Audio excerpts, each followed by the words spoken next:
Se você tiver um problema desse na família, ou em casa mesmo, escreva para nós, pergunte, porque a Érica e o Fernando estão vivendo este problema há 9 anos, não é isso? Isso.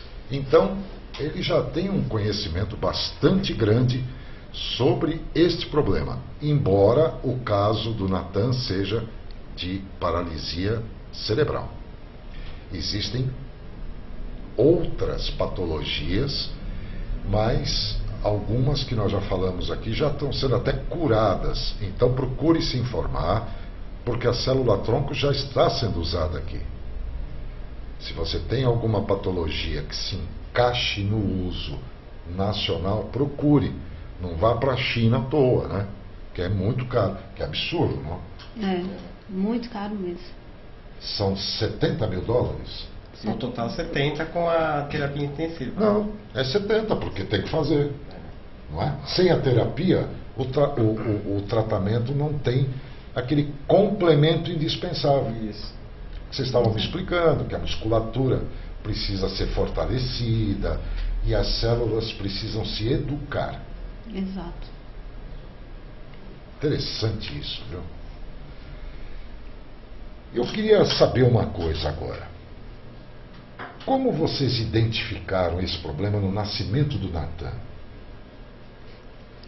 Assim, na verdade o Natan nasceu prematuro, mas houve uma falta de atendimento no parto. Então assim, eu estava em trabalho de parto, mas o convênio não queria fazer o parto porque era parto prematuro. O hospital não fazia o parto porque o convênio não cobria. O pronto-socorro do convênio, quando eu cheguei no pronto-socorro, não tinha médico, que era sábado. Então, assim, ficou um vai e volta, e eu estava com dilatação total, com sangramento, assim, só faltava ele nascer, ninguém fazia ele nascer. Aí eu fiquei nisso durante umas 7 horas, até Mas que... rompeu bolsa, tudo? Só não rompeu a bolsa, mas assim, não tinha mais como segurar, entendeu? Tinha que nascer naquele momento. Quantos meses ele tinha? Com 6 meses. 6 Tá. meses. Aí eu fui levado para um hospital que o convênio autorizou, tá? O hospital é extremamente longe da minha casa, eu estava em São Bernardo, o hospital foi lá no Pari. Chegando lá, o médico falou que ainda ia ouvir o coração do neném para ver se ele ainda estava vivo, porque devido às circunstâncias já era para ter morrido dentro da barriga ainda, né? E aí imediatamente ele estourou a bolsa e fez o parto, porque falou que não tinha mais como segurar ali, né? Aí nisso ele ficou internado 40 dias, até então ele não teve nada, ele teve uma pneumonia e ficou internado para ganho de peso.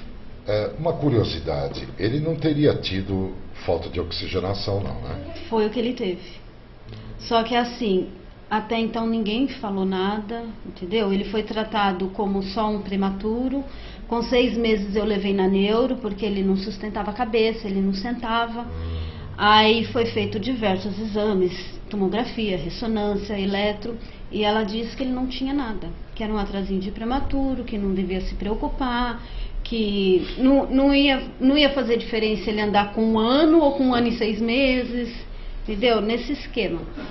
E assim, com 1 ano eu levei ele numa clínica que atendia crianças com deficiência, porque ele continuava molinho, sem sentar, sem segurar a cabeça. E até então, nesse tempo todo, a médica falava que era normal, que ele era prematuro, ele ia desenvolver mais devagar. E assim, nessa clínica eu cheguei lá, passei com uma neurologista, avaliação, ela olhou o primeiro exame dele. E ela na hora, ela falou, olha, ele tem paralisia cerebral já desde o nascimento, foi uma falta de oxigenação no parto. A gente caiu de costa, estava junto com ela. Então, eu queria saber o que era isso. Aí a gente retornou na neuro que atendia ele, né? E eu perguntei pra ela, falei, olha, a neuro falou que ele tem paralisia e eu queria saber o porquê que até agora, ele tem 1 ano, por que não foi falado? Aí ela disse que não queria assustar a família. Ela estava esperando o momento certo de me contar. Só que nesse momento certo passou 1 ano. A neurologista. A neurologista. Entendeu? Só que esse momento certo passou 1 ano. Sem tratamento. Sem tratamento nenhum. E você sabe que nessa fase de 0 a 1 ano você desenvolve bastante seu organismo, né? Claro. Então a gente acabou perdendo muito tempo, né? Desenvolve até a fala, né? Tem crianças que já começam a falar com 1 ano. Entendeu? Então, assim, aí a partir daí que começou a nossa luta, através de fisioterapia, hidro, TO, fono, ecoterapia. Existe uma dimensão dessa lesão ou não?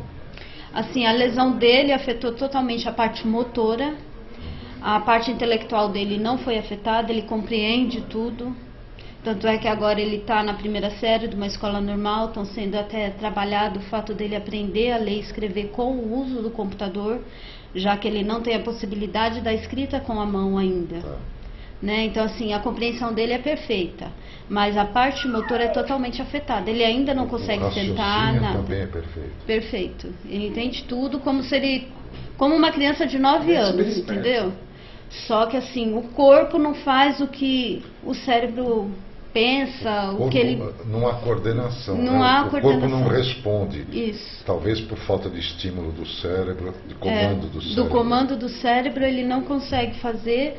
O corpo não consegue fazer aquilo que ele quer. Ele mesmo nota a deficiência nele, ele sabe que ele é cadeirante, ele olha as outras crianças, ele entende que ele poderia estar andando, só que ele teve esse problema no nascimento, ele sabe tudo. A gente procura deixar ciente de tudo. E se você perguntar para ele, Natan, você quer ir fazer o tratamento de célula-tronco? Ele fala, quero. É ele que pede, né? Então, pra gente, eu acho que eu não meço essa exposição toda que eu estou tendo via internet, de pedir recursos mesmo, porque eu não tenho condições, mas aonde eu puder ir para dar uma qualidade de vida para ele melhor, a gente vai. Vocês têm uma ideia de se o universo de crianças com esse problema é muito grande no Brasil? Olha, o número preciso aqui eu não tenho para te falar, mas é bem é uma população quantidade razoável. Razoável, né? Que estão se unindo cada vez mais se expondo, né? Porque até então, alguns anos atrás, a mãe e o pai escondia, né? Hoje já existe uma certa exposição dos filhos na rua, no shopping, no mercado, porque as pessoas dentro de si, não é que ela... Eu não sei se é vergonha do pai ou da mãe. O que eu ouço é o seguinte, até hoje eu ouço, eu sou crucificado por expor o Natan. Mas as pessoas falam, eu tenho que preservar meu filho. Mas que preservar do quê? Eu vejo o Natan como uma criança normal que está aqui com a gente, junto com o pai e com a mãe, como em qualquer lugar no shopping, então não dá para viver ele diferente de ninguém. Então eu não estou expondo o Natan, ele está junto com o pai e com a mãe, só claro, isso. Claro. Então, eu acho que quando um pai fala assim, não vou expor meu filho, me dá um pouco de receio, porque eu não sei se ele não quer expor o filho para saúde do filho, ou por vergonha, ou por medo de alguma coisa. Pode ser um preconceito, né? Uma falta de conhecimento.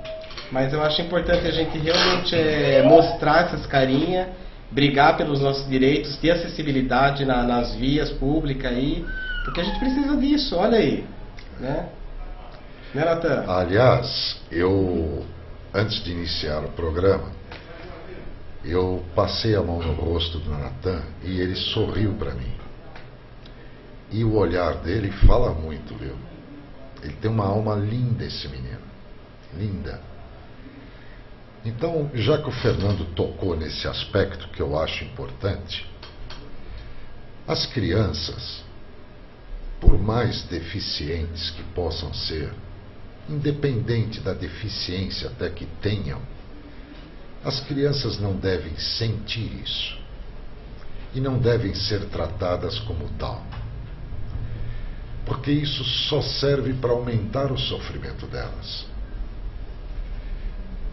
O preconceito é uma forma medíocre de conviver com esses problemas.